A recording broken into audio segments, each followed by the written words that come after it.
All right, guys, I'm back with you. After a week of no progress being made, I'm getting set up to spray some corn.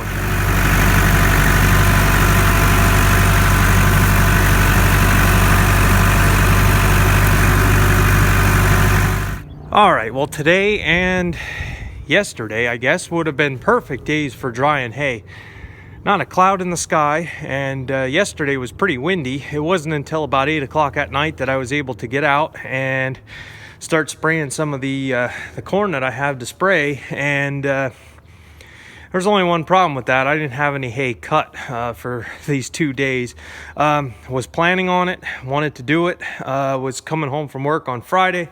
Was going to be hooking up the hay bine and going to mow hay. On my ride home Friday, my windshield started getting wet, and it was raining pretty good all the way home. I get home and all the grass is soaking wet, everything's wet. So mowing hay Friday night didn't work. I was thinking about getting up early Saturday and cutting it, but just didn't think it would dry from Saturday to Sunday. So just let it go. Nothing else I can do. There is a favorable forecast coming up, and I don't think that's an exaggeration or anything. I think last week it rained every single day. I mean, Monday through Friday it rained. Well, Saturday, Sunday, then Monday through Friday. So it is what it is, I guess. So like I say, yesterday was windy. Wanted to start spraying yesterday, and it was probably 15-mile-an-hour wind, so I had to wait till it calmed down in the evening. It finally did. So we did get 12 acres. I got 12 acres sprayed, and that's not even near half done here. So as far as the corn goes, the weeds aren't nearly as bad in the corn, but I want to get the corn. Excuse me, I just got over a cold. Sorry. Yeah, I just got over a cold, but last week was a good week to have it because it rained. All right, so I have that 300-gallon tank full. I'm going to use that as kind of a nurse tank here. Today I want to get done, and don't know if that'll happen, but we're going to give it a try. So 12 acres done, sprayer's empty. We're going to pump water from the tank into the sprayer, mix what we have to mix, and get back at it. So I want to get to the nitrogen as quickly as possible, because once those tanks are empty, I might have another load coming. So we might go a little heavier with that and some of these trouble spots. So let me get this up to the house and get set up, and I'll come back with you. All right, so this is the setup. We have a pacer pump here, and I had put these valves in last year. I have a valve on every end of the hose so you don't make a mess. I got the pump. I don't have the fast fill on the sprayer, so that end will just go in the top of the sprayer, and I'll have to hold it for now.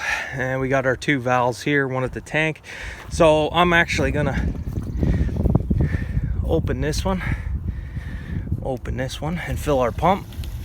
You can hear it coming. Valves are a little close together, but that's all right. We got water to the pump. Now I have to go get the sprayer and the tractor up here, and actually we need some air, or it's just gonna, now it's coming. It's easy for this stuff to get locked up here. Okay,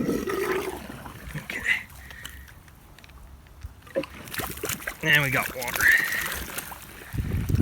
so I'll close that off until we're ready. All right, so the pump should be sitting full. It's downhill from the tank.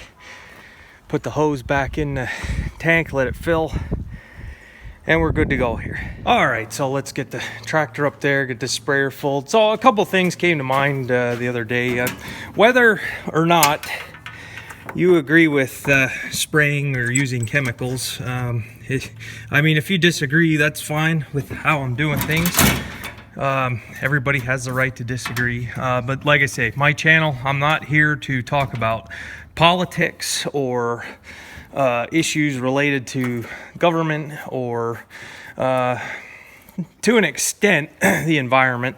Like I say, that's not really what I'm here to talk about. So agree or disagree, this is what's getting done on this farm and thousands upon thousands of other farms across the country. So that's not an issue that I want to get into or discuss.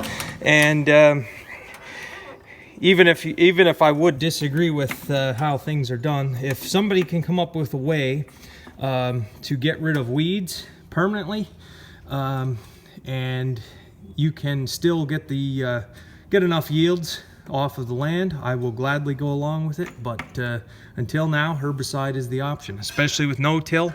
Everybody's pushing no-till to save fuel, save time, save the environment, conservation. And with no-till, you get more weeds, so you have to spray more. Like I say, if I was a tillage guy, probably I wouldn't put anything down in the spring. I'd let the plow do the weed control, but that's not where we're at. So anyway, back to your regularly scheduled program. All right, so like I say, all I have to do is put that in there, fire this up, and we can fill our sprayer quick. Then when I go to spray, I just keep this here running, and hopefully it's full by the time I get back. Sometimes it works out, sometimes it doesn't. It's only 300 gallon, like I say, it is what it is, but this is only 500 gallon, and most times I don't fill it. I'm just going by what I can cover acreage wise, so I have none left. I have enough to finish, but none left to start. I don't want to start a new field and not finish it. I want to have enough every round that I can finish the fields that I'm going to spray. So anyway, long story short there.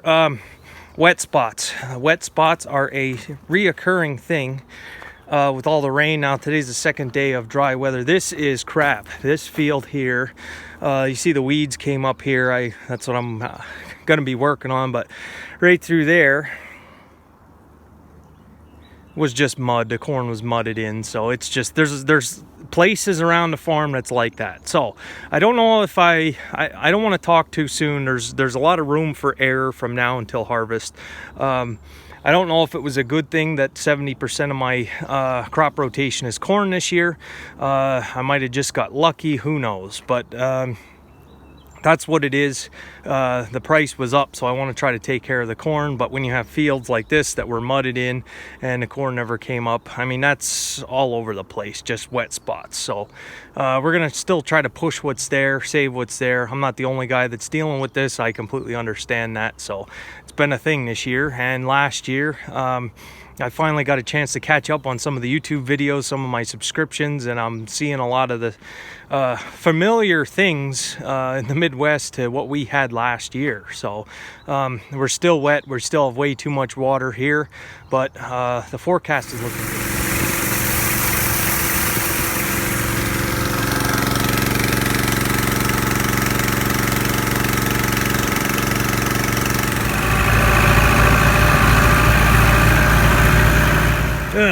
Manual booms. All right, we're still at it. So far my homemade plug on the back of the pump is holding, my grease fitting plug, so I'm gonna keep at it here. Manual booms.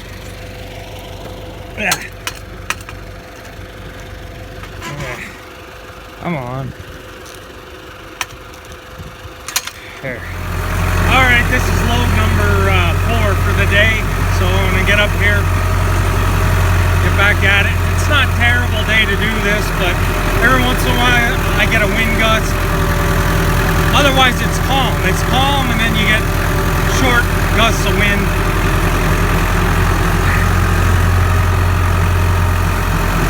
And mud, just trying to avoid the mud and the wet spots, but like I say, I might eat these words, but it's almost impossible to get stuck in this mountain soil.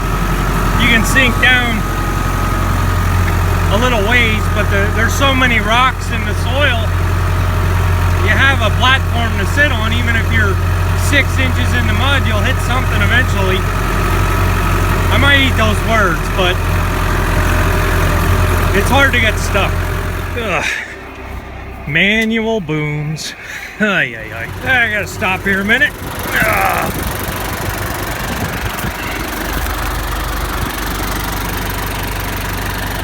Don't want that in my tire.